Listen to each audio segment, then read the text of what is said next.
बगल में जो शख्स हैं गरम मसाला, यानी कि यही लेके आए हैं, मिक्सी भी यही लेके आए हैं, गरम मसाला पिसवा भी यही रहे हैं। लेकिन पहले चैनल का सर पे स्वागत है सर। धन्यवाद जी, और आपके श्रोताओं को भी धन्यवाद जो इस गाने को और जो हमारी बातें अभी होने वाली है वो सुन सके और इस गाने को सपोर्ट और प्यार दे सके। सबसे पहले तो सर सवाल यही है, गरम मसाला हाँ जी। काला काला हाँ जी। है, हाँ तो जी। पंच लाइन आपने बहुत सॉलिड बहुत पकड़ा है। अच्छा। हाँ और जी। ऐसा लग रहा है कि भाई कुछ वायरल हो या ना हो, हाँ जी। कि हमारा काला तोर काला कैसे पिसाई गरम गरम मसाला मसाला। हाँ जी, है। बिल्कुल, बिल्कुल। अच्छा, सबसे पहली चीज़ तो ये है कि एक जो गाना होता है वो अमर होता है हमेशा। वो गाना जो अच्छा गाना है वो हमेशा अमर रहता है, टाइमलेस रहता है। तो ये जो गाना था आज से 40 साल पहले एक मूवी आई थी गुलामी, उसमें ज़िहाल मिस्किन जो गाना था उस टाइम भी सुपर हिट था और आज इसकी कॉम्पोज़िशन इतनी प्यारी है कि अगर आज भी हमने कोशिश यही की है कि जो उस गाना उस टाइम भी इतना सुपर हिट था, अगर आज भोजपुरी जो हमारे दर्शक हैं उनके लिए अगर इसको उनके मिज़ाज से, उनके तड़के के हिसाब से बना दिया जाए तो कैसा रहेगा।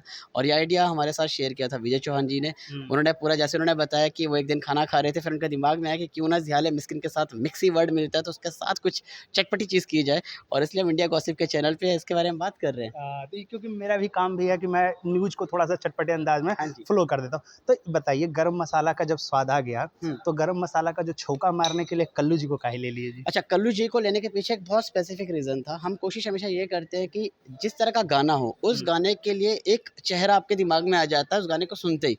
तो वो सबसे पहला चेहरा जो हमारे दिमाग में है, क्योंकि कल्लू जी का अंदाज़ थोड़ा वैसा ही है, वो थोड़े से मस्ती में रहते हैं, मज़े करते रहते हैं, और हमें लगा था कि वीडियो में ये काफ़ी अच्छा कर पाएँगे। प्लस उनकी जो वोकल टेक्सचर है, जो उनकी आवाज़ है, वो इस गाने के हिसाब से हमें लग रहा था कि काफ़ी अच्छा। और जब हमने उनसे डमी करवाई, तो सब लोगों को कन्विक्शन हो गई कि ये ही आर्टिस्ट है जो इस गाने को निभा सकते हैं। प्लस हम चाहते हैं कि ये 40 साल पुराना गाना जो हमारी आज की जनरेशन है, वो सुन सके, और आज की जनरेशन के साथ मेरे ख्याल से जिस तरह से कल्लू जी कनेक्ट करते हैं, वो लाजवाब है। जिस तरह से कैमरा में उनकी प्रेज़ेंस है, जिस तरह से वो गाने में मस्ती करते हुए आपको दिख रहे हैं, वो काफ़ी लाजवाब है। तो कल्लू जी का तो गाने माना बनता था। हाँ, लेकिन सवाल फिर यहाँ से आता है, क्योंकि बैकएंड में आपका पास म्यूजिक का स्टोर है। हाँ जी। इतना स्टोर है कि हाँ भाई जी। कोई सोच भी नहीं हाँ सकता। जी। लेकिन उसी के बैकएंड में ऐसा और कौन-कौन सी चीज़ें रखी पड़ी है कि उसको थोड़ा उसमें नया छौंका डाल के फिर से रिक्रिएशन किया जाए, क्योंकि वायरल है तो हाँ जी। ज़ाहिर-सी बात है हाँ वो जी। वायरल ही कंटेंट लेके आएगी। हाँ जी। तो इस तरीके की क्या तैयारी है बैकएंड पे? देखो, हमें हमें सिर्फ़ ये समझ में आता है कि जैसे मैंने पहले भी कहा कि हमारे जो गाने हैं, हमारे बॉलीवुड से निकले गाने कह लीजिए या फिर जो हमारे पुराने हिंदी गाने हैं, उनमें काफ़ी ज़्यादा वज़न है, क्योंकि बहुत अच्छे तरीके से लिखे गए हैं, काफ़ी अच्छे तरीके से कंपोज़ किए गए हैं। बट कहीं न कहीं जो हमारी जनरेशन है, अगर आप देखें तो पिछले 20-30 साल वाले जो भी यंगस्टर्स हैं, उन लोगों को शायद उन गानों के बारे में नहीं पता है। जो एक हमारे पास खज़ाना है, जो शायद लोग उससे कहीं न कहीं 90 और दूर है। 200 के जो गाने हैं वो उस टाइम वो ऑल टाइम लाजवाब। हिट है। हाँ, वो लाजवाब गाने, अगर आप 70, 80, 90 के आस-पास जाएँ तो लाजवाब गाने हैं। वो इतने अच्छे गाने हैं कि आप जो ये वाली वंचित रह गई है जनरेशन, कहीं न कहीं हमें लगता है कि वो गाने उन तक पहुँचने चाहिए। बट हमने कोशिश ये किया कि हम रीमिक्स नहीं करेंगे। रीमिक्स एक अलग चीज़ है, रिक्रिएशन मतलब आप पूरे गाने को फिर से बनाते हैं। जो उसका भाव है, जो उसका कॉम्पोज़िशन है, हम उसको एज़ इट इज़ रखते हैं, बट उसके अलावा बाकी सारी चीज़ें, पूरा कॉन्सेप्ट चेंज कर लेते हैं। ज़ियाले मिस्किन थोड़ा प्यार-मोहब्बत वाला गाना था, बट यहाँ पर जो है वो थोड़ा-सा हमने जो अपनी मिक्सी को यूज़ किया है, अपने गरम मसाले को यूज़ किया है, तो थोड़ा चटपटा अंदाज़ देने की कोशिश की है गाने में। हाँ, लेकिन एक सवाल और फिर हाँ आता है जी। कि यहाँ से जैसे इस तरीके से आपने ये जो सारी चीज़ कर रहे हैं, लेकिन इसके बाद आप क्या करने वाले हैं? मतलब ये तो हो गया, हाँ जी। इवेंट इस तरीके का इवेंट करा रहे हाँ हैं, तो जी। इवेंट से क्या भोजपुरी इंडस्ट्री में फ़ायदा होता है? मैं आप मतलब ये गाने जैसे आप कर रहे हैं, तो इवेंट से क्या लग रहा है कि ऑडियंस का रिटेंशन बढ़ता है भोजपुरी में? क्योंकि हाँ जी। भोजपुरी में इवेंट होते नहीं हैं हाँ जी। ऑलमोस्ट। अच्छा, देखिए, सबसे बड़ी चीज़ ये है कि हमारी पूरी जनरेशन ही ना, जब से मोबाइल फ़ोन आया, हमने हर एक चीज़ मोबाइल के ऊपर ही करना स्टार्ट कर दिया है। हम मूवीज़ भी अब थिएटर जाना बंद कर चुके हैं, हुँ, मोबाइल पे देख रहे हैं, गाने भी अगर हम देख रहे हैं तो यहीं पे देख रहे हैं। तो कहीं न कहीं एक वो जो टच होता है, फ़िज़िकल टच होता है, वो मिसिंग हो रहा है। हुँ, और देखो, आर्टिस्ट किस लिए काम करता है? आर्टिस्ट काम करता है अपनी ऑडियंस के लिए, अपनी मीडिया के लिए, और अपनी बात, अपनी कला को बाकी लोगों तक पहुँचाने के लिए। मेरे ख़्याल से जो सबसे बढ़िया माध्यम होता है, जो रियल टाइम होता है, जिसमें कि आपको फीडबैक इंस्टेंट मिलता है। हुँ, आप एक गाना लॉन्च करते हो यूट्यूब पे, आपको कमेंट्स देखने को मिलते हैं, बट जैसे हमने आज यहाँ पर आप मीडिया वालों के लिए गाना लॉन्च किया, हमें इंस्टेंट रिएक्शन समझ में आया। हाँ, सही जब बात। आप सारे लोग झूमे उस पर, जब आप लोगों ने तारीफ़ की उसकी, जब आपने उस गाने को एप्रिशिएट किया, तो ये जो चीज़ मिसिंग है, ये आपको फ़िज़िकली ही एक रियल इवेंट पे ही पता चलती है और रियल टाइम ही पता चलती है। ये एक ऐसी चीज़ है जो शायद कहीं न कहीं मोबाइल और अपना जो हम वर्चुअल लाइफ़ ज़्यादा जी रहे हैं, उसकी वज़ह से कहीं न कहीं कम हो रही है। कोशिश करेंगे कि अपने गानों को एक बड़ी ऑडियंस तक पहुँचाने के लिए, मीडिया के जो हमारे मित्र हैं उन तक पहुँचाने के लिए इस तरह के इवेंट हम करते रहें। वायरल ने अभी इंटरव्यू के दौरान कहा, जब इवेंट हो रहा हाँ था, जी। कि भाई अगर जिसको अच्छा लगेगा, हाँ ये जी। जो इस पे रील्स बनाएगा, हाँ जी। तो हम उसको मौका भी हाँ देंगे। जी। तो किस तरीके से, थोड़ा-सा खुलासा कर दीजिए कि भाई ये मौका किस तरीके का, फीचरिंग की बात की जा हाँ रही है, जी। तो हाँ वो जी। किस तरीके की होगी? देखिए, हर एक लेबल जो होता है कहीं न कहीं हर एक लेबल की एक डिमांड होती है कि सुपरस्टार्स के साथ तो आप काम कर ही रहे हो, बट उन नए लड़कों का क्या, उन नए टैलेंट का क्या, उन लड़कियों का क्या जिनके अंदर काफ़ी कला भरी हुई है। कोई अच्छा सिंगर हो सकता है, कोई अच्छा राइटर हो सकता है, कोई सॉन्ग राइटर हो सकता है, कुछ एक्टर भी हो सकते हैं।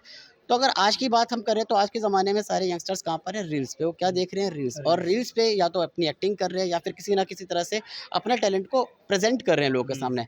तो यस, अगर हमें लगता है कि आप ने काफ़ी अच्छा काम किया है, आपकी रील्स काफ़ी ज़्यादा एप्रिशिएट हुई, आपकी मेहनत सबको दिख रही है, हमें मतलब हमारे अलावा बाकी ऑडियंस को भी दिख रही है, तो कहीं न कहीं आपके लिए एक मौका वहाँ पर है कि आप हमारे वायरल भोजपुरी के किसी भी अपकमिंग सॉन्ग में आप मेल या फीमेल एज़ ए मॉडल भी फ़ीचर कर सकते हैं। कनेक्ट कैसे होगा? मतलब ठीक है, मैंने रील्स बना ओके, लिया, मैं ही सवाल कर रहा अच्छा हूँ। मैं मैंने बना लिया, मैं आपके पास कनेक्ट कैसे करूँगा? हमारी एक डेडिकेटेड टीम है जो हुँ, हर रोज़ जितनी भी रीलें बनती है, जिस पे हुँ। अच्छा ट्रैफ़िक आ रहा होता है, जो लोगों को अच्छी लग रही होती है। देखो, एल्गोरिथम बहुत जी, अच्छा है, बहुत स्मार्ट बिल्कुल। है। हुँ, आप एक अच्छा कंटेंट बनाओगे तो आपको थोड़ा-सा वेट करना है, बट एल्गोरिथम की वज़ह से उस कंटेंट को रीच मिल जाती है, वो अच्छा हुँ। कंटेंट जो होगा। तो हमें पता चल जाता है कि ऐसी कौन-सी रील्स हैं जो काफ़ी अच्छा परफ़ॉर्म कर रही है। हम उन्हें डेली बेसिस पे ट्रैक करते हैं, आवरली बेसिस पे ट्रैक करते हैं और जहाँ पर हमें दिखेगा डेडिकेशन के साथ कि हाँ, इस इंसान बंदे में में, टैलेंट है। इसमें वो टैलेंट है जो शायद बाकियों से काफ़ी अलग है और इसको वो चांस मिलना ज़रूरी है, तो हम खुद उनको अप्रोच करेंगे। हम उनको डीएम के माध्यम से आज की डेट में तो हाँ, जितने वो भी बिल्कुल है। डीएम आप कर सकते हो, काफ़ी लोग अपनी ईमेल एड्रेस छोड़ देते हो, तो हम उनके साथ उस तरह से कॉन्टैक्ट करेंगे और कोशिश करेंगे कि उनके साथ कुछ नई चीज़ लेकर आ सकें। तो भाई सिंपल सी बात है, वायरल के साथ कनेक्ट होना है ना, तो पता है ना आपको कहाँ जाना पड़ेगा। यहाँ पे वीडियो बनाओ और डीएम कर लो। हाँ मोस्ट जी। वायरल सवाल, हाँ जी। वायरल से ही वायरल हाँ सवाल। जी। 2 भोजपुरी के 2 धुरंधर, खेसारी लाल यादव और पवन हाँ सिंह। जी। वायरल उनके साथ कब कनेक्ट हो रहा है और एक अफ़वाह भी ऐसी मार्केट में आ रही है कि वायरल कुछ बड़ा पंजाबी सिंगर के हाँ साथ जी, हाँ जी, हाँ कोलैबोरेशन है। जी, हाँ जी। उसके ऊपर थोड़ा चर्चा कर दीजिए ज़रा। देखिए, जब मैं इससे पहले यूनिवर्सल में पिछले 3 साल से हूँ हुँ, और मुझे याद है आज से 5-6 साल पहले हमने तकरीबन 4 साल पहले हुँ, एक दिन बैठे-बैठे दिमाग में आया था कि भोजपुरी गानों के जो वीडियोज़ होते हैं, उसका लेवल बड़ा क्यों नहीं होता है? अभी हुँ, काफ़ी सारे लेबल्स ये सारे काम कर रहे हैं, हुँ, बट एक दिन बैठे-बैठे दिमाग में क्वेश्चन है, हमने पता किया उस टाइम सबसे बड़ा सुपरस्टार कौन है? वो हुँ, पवन सिंह जी थे। हुँ, हमारी बात पवन जी से हुई और उस टाइम हमने गाना किया था, हमार वाला डांस। हुँ, अगर आपको याद होगा, ये बिल्कुल। ये गाना आया था एक और लेवल पे जिसमें पहले काम करता था। उस टाइम भी यही आइडिया था, उस टाइम वो गाना 15 लाख का शूट हुआ था। हुँ, उस टाइम आइडिया यही था कि भोजपुरी समाज में जो सबसे बड़े सुपरस्टार है, अगर वो भी पंजाब के सुपरस्टार जैसे या बाकी जो बाकी लैंग्वेज के सुपरस्टार है, अगर वो उनको वैसा प्लेटफ़ॉर्म नहीं मिल पा रहा है, तो कहीं न कहीं कुछ गड़बड़ है। हुँ, तो आपको कन्विक्शन होनी चाहिए अपने आर्टिस्ट पे, अच्छे म्यूज़िक पे और ऑडियंस पे और हुँ, ऑडियंस ने उस गाने को बहुत ज़्यादा प्यार दिया। अब जब हमने वायरल स्टार्ट किया तो हमने पवन जी के साथ ही 2-3 गाने बैक टू बैक किए। ज़िंदगी किया, ज़िंदगी 2 किया ओके। जिसमें हमने कोशिश की कि कुछ नई चीज़ें लेकर आए। केसारी भाई के साथ हमने काम किया। हम स्पेशली आर्मेनिया गए, उनके साथ 3 वीडियो शूट करके हम आए थे। हुँ, जर्मनी गए, वहाँ से हम वीडियो शूट करके आए थे। तो हर बार आशा यही करते हैं, कोशिश यही करते हैं कि जो एक डिज़र्विंग आर्टिस्ट है, जो जिस मुकाम पे पहुँचा है, उसके लिए वो चीज़ें होनी चाहिए जो शायद नहीं हो पा रही थी।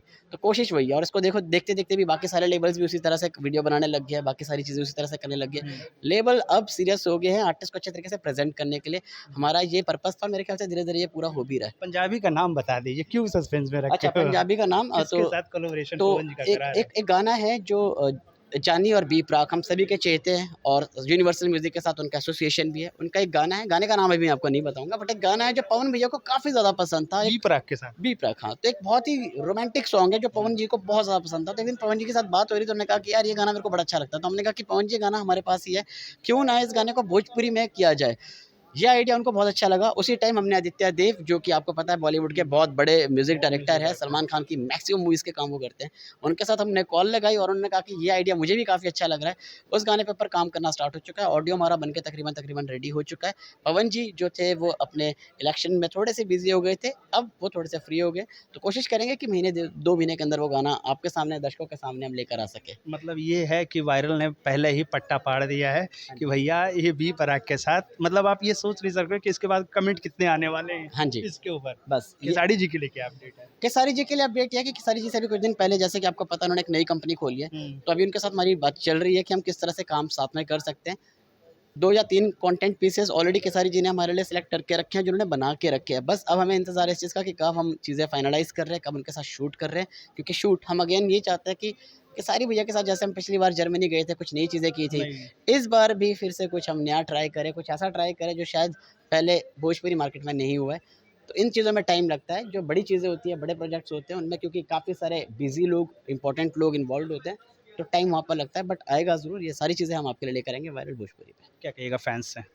सिर्फ एक ही चीज़ कहेंगे कि आप अपने जितने भी सुपरस्टार्स आपके भोजपुरी इंडस्ट्री में, आप उन्हें बहुत प्यार देते हैं, मतलब लाखों में आप उन्हें कमेंट देते हैं, लाइक्स देते हैं। सिर्फ एक चीज़ का ध्यान रखिए कि कुछ सुपरस्टार्स ऐसे भी होते हैं जो शायद अभी बनने वाले हैं, हुँ, जो बिल्कुल नए चेहरे हैं, हुँ, उनको भी उसी प्यार की ज़रूरत है। जब भी आप देखें कि एक टैलेंटेड लड़का हमारी भोजपुरी समाज से आगे बढ़ रहा है, तो प्लीज़ आप उसके गाने शेयर कीजिए अपने दोस्तों के साथ, उसको भी वो रिस्पेक्ट मिल सके, वो भी वो सारी चीज़ें मिल सके जो एक सुपरस्टार को मिलती है। क्योंकि हमें नहीं पता कि कल कौन-सा, आज यहाँ पर इतने सारे लोग, इतने सारे आर्टिस्ट बैठे हैं, इनमें से कौन-सा आर्टिस्ट आज से 5 साल के बाद सबसे बड़ा सुपरस्टार निकल सकता है। हुँ। तो अपने समाज के, भोजपुरी समाज के जो मेहनती लड़के हैं, जो बहुत ज़्यादा टैलेंटेड लड़के हैं, लड़कियाँ हैं, इनको प्लीज़ सपोर्ट करो। अगर ये आप सपोर्ट करोगे तो उनसे उसका हौसला बढ़ेगा और उस हौसले की वजह से हमारे पास और अच्छा म्यूज़िक आना स्टार्ट होगा। क्या बात है। थैंक यू सो मच बात करने के धन्यवाद जी। और इंडिया गॉसिप के साथ अब हम कंटिन्यूअसली कुछ ना कुछ इंटरेस्टिंग चीज़ें लाते रहेंगे।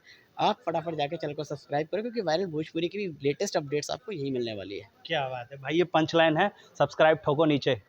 मिलते हैं अगले वीडियो में, तब तक के लिए धन्यवाद। धन्यवाद।